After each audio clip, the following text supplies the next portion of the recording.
नमस्कार, जय जवाहर। आप देख रहे हैं टाइगर एक्सप्रेस और मैं आपके साथ हरि सिंह कुसाम। मंडला नक्सली इनकाउंटर को लेकर आदिवासी संगठनों ने महामहिम राज्यपाल को सौंपा ज्ञापन। हाल में ही मंडला जिले के ग्राम लसेरा टोला खटिया में नक्सली समझकर मध्य प्रदेश हार्ट फोर्स के जवानों के द्वारा विशेष पिछड़ी जनजाति बैगा समुदाय के हिरन सिंह बैगा नामक व्यक्ति को फर्जी नक्सली इनकाउंटर के नाम पर हत्या कर दी गई, जिसे लेकर प्रदेश भर में आदिवासी समाज में खासा नाराजगी है। इसी को लेकर अखिल भारतीय आदिवासी विकास परिषद बैहर एवं नागा बैगिन विशेष आदिम जाति बैगा समाज संगठन बालाहाट सामाजिक संगठनों ने अनुभागीय अधिकारी को ज्ञापन सौंपा एवं मृतक के परिवार को उचित न्याय एवं 1 करोड़ रुपया की सहायता राशि एवं परिवार के एक व्यक्ति को सरकारी नौकरी एवं दोषियों पर कड़ी से कड़ी सजा दिए जाने की मांग किया गया है। टाइगर एक्सप्रेस के लिए पीके तारम की रिपोर्ट।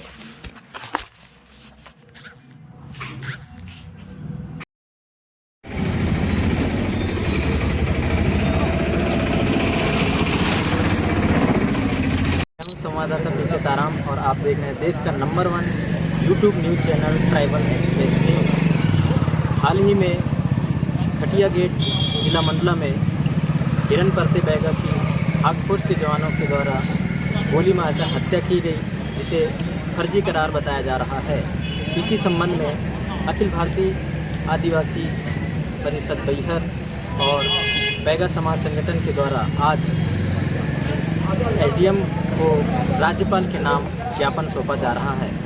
आइए जानते हैं आगे का मामला को लेकर के आज ज्ञापन सौंपा गया। आज यहाँ पर हम लोग जो है अखिल भारतीय आदिवासी विकास परिषद तहसील शाखा भैया और हमारे बैगा समाज संगठन के जो मुखिया हैं, तो आज हम लोग शांतिपूर्वक ज्ञापन देने आए थे। ज्ञापन इस बात की कि अभी 9 तारीख को खटिया के पास में जो लसरे टोला है, वहाँ पर इस बैगा जो समुदाय जिसको विशेष हुए थे, ऐसे बैगा समुदाय के नाम का बैगा था, उसको हार्ट फोर्स की जो टीम है नक्सली समझकर उसका इनकाउंटर कर दिए। उनकी पत्नी ने बताई, मीडिया के माध्यम से हमने सुना, लोगों के माध्यम से सुना, हमारे कुछ लोग भी वहाँ पर गए थे। लोगों ने ये बताया कि उनकी पत्नी को कही कि वो मानसिक रूप से अस्वस्थ था, वो कहीं भी इधर उधर चला जाता था और फिर कहीं रिश्तेदारी में रह जाना, कहीं रह जाना, ऐसा और वो चला गया था। और उसको जो है ये हार्ट फोर्स की जो टीम है उसको नक्सली मार करके, हम तो ये कहते हैं कि कहीं ना कहीं नक्सली को जिंदा करने के लिए उन्होंने इस तरह से घटना को अंजाम दिया है, जबकि ऐसा नहीं करना चाहिए था। एक बैगा जिसको संरक्षित जाति मानी जाती है, उसको अगर नक्सली मूवमेंट करार दोगे, ये ठीक नहीं है। नक्सली के पास में तो हथियार होते हैं, लेकिन उस बैगा के पास में कहाँ से हथियार आ जाएगा? उसके पास में सिर्फ एक कुल्हाड़ी रखा हुआ था, पानी का बटन रखा हुआ था, और उसको कैसे वो नक्सली समझ लें? नक्सली अगर वहाँ कान्हा नेशनल पार्क में रह रहे हैं, मैं तो प्रशासन से ये कहना चाहता हूँ कि आप अगर उस नेशनल पार्क के अंदर में कोई अगर एक कुल्हाड़ी लेकर के जाता है, उसको आप देख लेते हैं कैमरा के माध्यम से, और नक्सली जो गतिविधियाँ कान्हा नेशनल पार्क के अंदर में वो चल रही है, वो आपको दिखता नहीं है। बैगाओं का आप नक्सली बता रहे हैं, ये ठीक बात नहीं है। इसी बात को लेकर के हमने मांग रखा है। अभी तो सिर्फ हमने ज्ञापन दिया है। एक सम्मानित दोषी तो उसके लिए प्रशासन है, हार्ट फोर्स की टीम है, कहीं ना कहीं मध्य प्रदेश सरकार उसके लिए दोषी है, क्योंकि वो जिंदा रखना चाहती है नक्सलियों को, और जिंदा रख करके वो जो अरबों रुपए यहाँ पर बालाघाट जिले में आ रहे हैं नक्सली मूवमेंट के नाम पर, नक्सली उन्मूलन के नाम पर, वो उसका बंदरबाट करने के लिए जो सेंट्रल से और जो पैसा आ रहा है उसके दोहन करने के लिए, नक्सली को जिंदा रखने के लिए ये यहाँ के सीधे साधे आदिवासियों को, बैगाओं को मार करके नक्सली को जिंदा रखना चाहते हैं। अगर कार्रवाई नहीं हुई तो एक आंदोलन करेंगे। अभी तो हमारे जो साथी हैं, मंडला के साथी, हमारे बालाघाट के साथी, उनसे मेरी बात हो रही है। उन्होंने कहा है कि अभी हम लोग अभी ज्ञापन दे रहे हैं, ज्ञापन का एक टाइम होगा, उसके बाद में हम बड़ा आंदोलन करेंगे। और सिर्फ बालाघाट और मंडला की नहीं, पूरे मध्य प्रदेश के लोग उसमें, और बैगा समाज और हमारे तमाम आदिवासी समाज मिलकर के एक बड़ा आंदोलन देंगे। अगर इस तरह से हमारे साथ ऐसे घटना होती रहेगी तो फिर ये कुल मिलाकर के हम ये कहना चाहते हैं कि वर्तमान सरकार हमारे आदिवासियों को ख़त्म करने की एक साजिश कर रही है। और इस ज्ञापन के माध्यम से हमने ये भी मांग रखा है कि जिस तरह से अभी तो 3 साल पहले भोपाल ताल में 5 युवक गणेश प्रतिमा स्थापना विसर्जन करते समय और डूबने से उनकी मृत्यु हुई थी, उनको सरकार ने, मध्य प्रदेश शासन ने 1-1 करोड़ रुपया अनुदान दिया, मतलब सहायता दिया, और एक एक उनके परिवार को, एक एक व्यक्ति को नौकरी दी।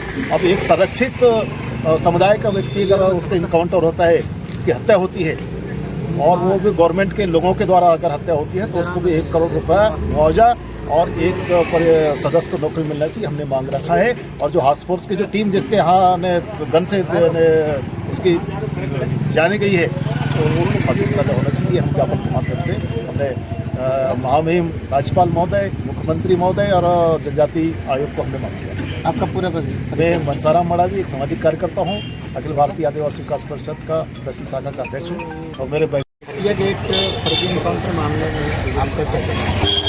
हम लोग बहुत दुखित हैं और ज़्यादा कुछ भी नहीं बोलेंगे, क्योंकि आज तो उनने गोली चलाई है, तो गोली चलाने वाले हाथ फोर्स को सबसे पहले तो फांसी की सजा दी जाए, क्योंकि राष्ट्रीय मानव अगर मानते हैं आप तो गोली चलाने का हक नहीं बनता। इसलिए हम पूरे बालाघाट में, पूरे मध्य प्रदेश या छत्तीसगढ़ पूरे बैगा समाज और पूरे आदिवासी सर्व आदिवासी समाज एक उग्र आंदोलन करेंगे।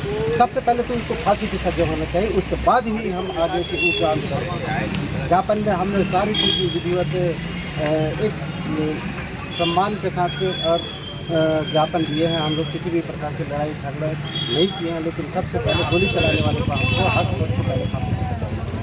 ये सर्व बैगा समाज का छत्तीसगढ़ का ठीक है। आपके सारे जो बैगा समाज संगठन के जो पदाधिकारी हैं जी, उनका सबका क्या कहना है? सबका यही है कि अभी तो हम कुछ नहीं बोल रहे हैं। जिस दिन हमारा पूरा जांच हो जाए, जांच होने के बाद में अगर हमको हर समय नक्सली समझकर एनकाउंटर करते हैं आप, और फिर बैगा समाज को एक साधारण से जीवन यापन करने वाले को तुम अपना प्रमोशन पाने के लिए और हमारे बैगा साथियों को आपने एनकाउंटर करके प्रमोशन के लिए चक्कर में आप पूरे हमारे बैगा समाज को खड़े खड़े गोली मार दीजिए, कोई दिक्कत नहीं। अगर जिस दिन हमारा वक्त आएगा तो हम आर पार की लड़ाई लड़ेंगे पूरे मध्य प्रदेश और सर्व आदिवासी समाज। आपका परिचय बताएं। मैं साधुराम झुमरिया, मध्य प्रदेश, बालाघाट।